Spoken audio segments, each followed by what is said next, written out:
Clerical পোস্টে নিয়োগের জন্য বিজ্ঞপ্তি জারি হয়েছে অয়েল ইন্ডিয়ার তরফ থেকে, যেখানে তোমাদের সম্পূর্ণ পার্মানেন্ট পোস্টে নিয়োগ করা হচ্ছে, কোনো কন্ট্রাকচুয়াল চাকরি নয়। আর এখানে যোগ্যতা যেটি প্রয়োজন সেটা হলো উচ্চ মাধ্যমিক পাস। তোমার যোগ্যতা যদি উচ্চ মাধ্যমিক থাকে তাহলে প্রত্যেকে তোমরা এলিজিবল। যে কোনো রাজ্য যে কোনো জেলা থেকে তোমরা আবেদন করতে পারো। তো আমি পিডিএফটা ওপেন করে নিয়েছি। এখানে দেখো, ভারতীয় নাগরিক প্রত্যেকে আবেদন করতে পারো, যে কোনো রাজ্য যে কোনো জেলা থেকে আবেদন করতে পারো, সম্পূর্ণ পার্মানেন্ট ভাবে নিয়োগ হচ্ছে। তোমরা অবশ্যই কমেন্টে জানাবে যে কোন রাজ্য থেকে এই ভিডিওটা দেখছো।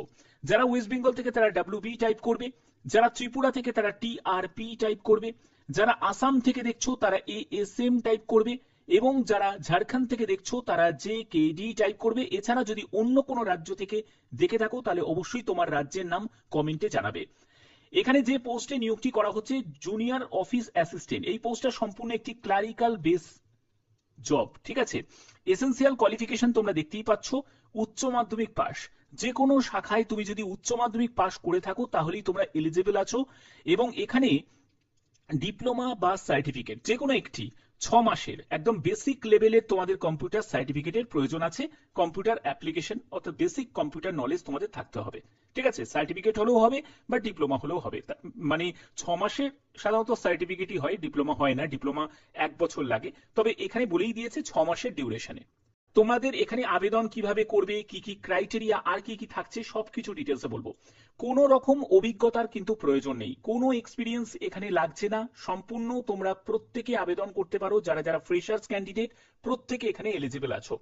এখানে প্রত্যেকের যে যে কাস্ট থেকে তোমরা বিলং করছো প্রত্যেক কাস্টের জন্য আলাদা করে শূন্যপদ ভাগ করা আছে। তোমরা প্রত্যেকে এখানে এলিজিবল আছো। এখানে তোমাদের এজ লিমিট কি প্রয়োজন দেখো, তুমি যদি জেনারেল ক্যান্ডিডেট হয়ে থাকো তোমার ক্ষেত্রে বয়স হচ্ছে 18 থেকে 30 বছর। তুমি যদি এসসি ক্যান্ডিডেট হয়ে থাকো তোমার ক্ষেত্রে বয়স হচ্ছে 18 থেকে 35 বছর। তুমি যদি এসটি ক্যান্ডিডেট হয়ে থাকো তোমার ক্ষেত্রে বয়স হচ্ছে 18 থেকে 30 বছর। এবং তুমি যদি ওবিসি ক্যান্ডিডেট হয়ে থাকো তাহলে তোমার ক্ষেত্রে বয়স হচ্ছে 18 থেকে 33 বছর। এখানে 8-9-2025 হিসাবে তোমাদের এজ ক্যালকুলেট করতে হবে। এখানে তোমাদের বিভিন্ন কাস্ট ওয়াইজ কিন্তু ভ্যাকেন্সি ভাগ করা আছে। এবং দেখো, যারা যারা তোমরা পিডব্লিউবিডি ক্যাটাগরি থেকে বিলং করছো তোমাদের জন্য কিন্তু শূন্যপদ আছে। যারা ইডব্লিউএস এসসি এসটি প্রত্যেকের জন্যই কিন্তু আলাদাভাবে শূন্যপদ দেওয়া আছে। এবং এখানে বলে রাখি তোমাদের কিন্তু এখানে আবেদন মূল্যের ক্ষেত্রে ছাড় আছে। মানে যারা যারা তোমরা এসসি এসটি পিডব্লিউবিডি এক্স সার্ভিসম্যান থেকে বিলং করছো এবং যারা ইডব্লিউএস ক্যাটাগরি থেকে বিলং করছো তারাও কিন্তু তোমাদের আবেদন মূল্যের ক্ষেত্রে ছাড় পাচ্ছ। ওকে, এখানে তোমাদের সিলেকশন কিভাবে হবে? সিলেকশনের জন্য প্রথমে একটি সিবিটি এক্সাম হবে, কম্পিউটার বেসড টেস্ট হবে, যেখানে কি কি সাবজেক্টের ওপর থাকবে সেগুলো কিন্তু এখানে ক্লিয়ার করা আছে, তোমরা একবার ভালো করে দেখে নাও। যেখানে দেখো English language, GK, general awareness এর উপর তোমাদের প্রশ্ন থাকবে, অ্যারিথমেটিক, নিউমেরিক্যাল, মেন্টাল অ্যাবিলিটির ওপর প্রশ্ন থাকবে, এইসবের ওপর তোমাদের প্রশ্ন থাকবে। এগুলো সবই কিন্তু এখানে মেনশন করা আছে। এবং দেখো তোমাদের ইংলিশ আর হিন্দি হচ্ছে তোমাদের ল্যাঙ্গুয়েজ থাকবে, ঠিক আছে, কোশ্চেনের ল্যাঙ্গুয়েজ। এবং এমসিকিউ টাইপের তোমাদের প্রশ্ন থাকছে। 2 ঘন্টা তোমরা সময় পাবে। এই হচ্ছে তোমাদের সিলেকশন প্রসেস। যেখানে দেখো পরবর্তী তোমাদের আর কি কি বলা হচ্ছে, ডকুমেন্ট ভেরিফিকেশন যখন হবে তখন তোমাদের প্রত্যেকটি ডকুমেন্টস কিন্তু তোমাদের প্রয়োজন আছে।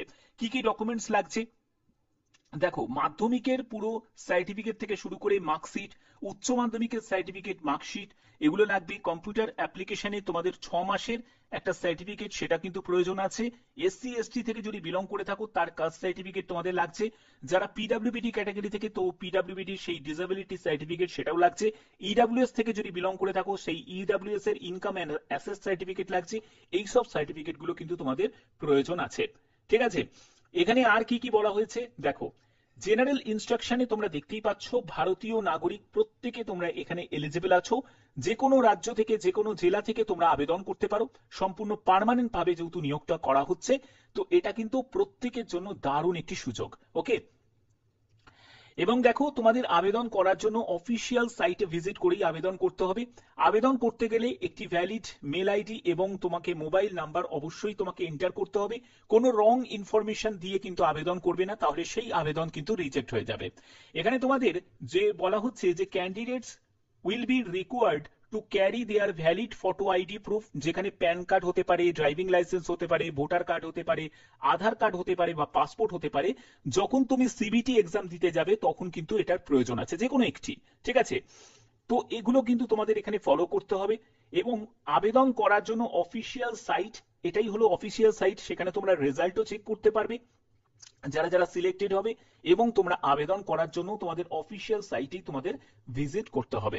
ঠিক আছে, এখানে অফিসিয়াল সাইট থেকে ভিজিট করেই তোমাদের আবেদন করতে হবে। আবেদন করার তোমাদের শুরু হয়ে গেছে, প্রত্যেকে আবেদন করতে পারো। এবং এখানে তোমাদের ক্রুশিয়াল ডেট তোমাদের দিয়ে দিয়েছে, দেখো 8ই সেপ্টেম্বর 2025 হচ্ছে আবেদনের শেষ তারিখ। হাউ টু অ্যাপ্লাই, কিভাবে আবেদন করবে? আবেদন করার জন্য অফিসিয়াল সাইটে যাবে, সেখান থেকে তোমরা অয়েল ফর অল এই অপশন থেকে তোমাদের কেরিয়ার অ্যাট অয়েল অপশনে যাবে, সেখানে কারেন্ট ওপেনিং সেকশন দেখতে পাবে এবং তোমাদের আবেদনের শেষ তারিখ দেখো 8ই আগস্ট থেকে আবেদন শুরু হয়েছে, 8ই সেপ্টেম্বর হচ্ছে আবেদনের শেষ তারিখ।